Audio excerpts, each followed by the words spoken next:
অন্ধকার কারাগারের ভেতর কয়েদিকে ধাতব টেবিলে বেঁধে ফেলেন কয়েকজন মুখোশধারী সেনা সদস্য। তারপরই সেই কয়েদিকে নগ্ন করে চলে অত্যাচার, ধর্ষণ, এমনকি প্রশিক্ষিত কুকুর দিয়েও চালানো হয় ধর্ষণ ও নির্যাতন। আর সেই ঘটনার ভিডিও করে জিজ্ঞাসাবাদের সময় করা হয় ব্ল্যাকমেইল। এমনই এক নির্মমতার চিত্র উঠে এসেছে মানবাধিকার সংস্থা ইউরো মেডিটেরিয়ান হিউম্যান রাইটস মনিটরের প্রতিবেদনে। এতে ইসরায়েলের কারাগারে বন্দী ফিলিস্তিনিরা অমানবিক, নির্মম এবং বর্বর যৌন নিপীড়নের শিকার হচ্ছেন বলে অভিযোগ উঠেছে। ইসরায়েলের কারাগারে কয়েকজন সাবেক ফিলিস্তিনি বন্দীদের সাথে কথা বলে মিলেছে চাঞ্চল্যকর নানা তথ্য। ৪২ বছর বয়সী এক ফিলিস্তিনি জানান, তাকে নগ্ন অবস্থায় ধাতব টেবিলে বেঁধে দুই মুখোশধারী সেনা টানা ২ দিন ধর্ষণ করেছিল।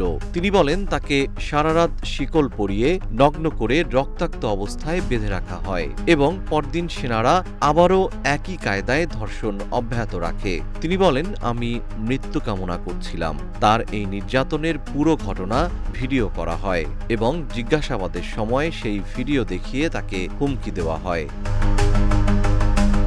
আরেকজন ৩৫ বছর বয়সী ফিলিস্তিনি বন্দী জানান, তাকে নগ্ন করে সেনারা কুকুর দিয়ে নির্যাতন চালায়। তিনি বলেন, কুকুরটি প্রশিক্ষিতভাবে আমাকে আক্রমণ করে। এটা বেশ কয়েক মিনিট ধরে চলছিল। আমি চরমভাবে অপমানিত এবং লাঞ্ছিত বোধ করছিলাম। আরেক বন্দী ৪৩ বছর বয়সী ওয়াজদি জানান, তাকে ধাতব বিছানায় বেঁধে সেনা ও প্রশিক্ষিত কুকুর দ্বারা বারবার ধর্ষণ করা হয়। তিনি বলেন, আমি তীব্র ব্যথা অনুভব করছিলাম এবং চিৎকার করছিলাম, কিন্তু যতবারই চিৎকার করেছি প্রতিবারই আমাকে মারধর করা হয়েছে। সেনারা তখন ভিডিও করছিল আর উপহাস করছিল। প্রতিবেদনটিতে জোর দিয়ে বলা হয়েছে, এই নির্যাতনের দায় শুধু এর অপরাধীদের মধ্যেই সীমাবদ্ধ নয়। চিকিৎসা ও আইনি কর্মী এবং ইসরায়েলি বিচার ব্যবস্থার যোগসাজশে এটি আরও সহজ হয়েছে। ইউরোমেড জানিয়েছে, চিকিৎসকেরা অপরাধীর পরিচয় গোপন করে চিকিৎসা নথিতে ভুক্তভোগীদের আঘাতের বিবরণ চাপা দেয় এবং তাদের জিজ্ঞাসাবাদের জন্য উপযুক্ত সনদপত্র দিয়ে নির্যাতনের ঘটনাগুলো ধামাচাপা দিতে সাহায্য করেছে তারা।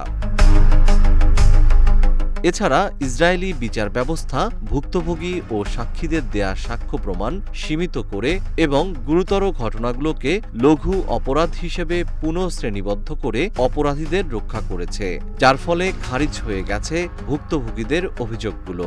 এসব নির্যাতন ইসরায়েলি প্রতিষ্ঠান ও নেতৃত্বের প্রত্যক্ষ ও পরোক্ষ সহযোগিতায় সংঘটিত হচ্ছে বলে অভিযোগ করেছে মানবাধিকার সংস্থা Euro Mediterranean human rights monitor. G M Shihab, Rupali Bangladesh.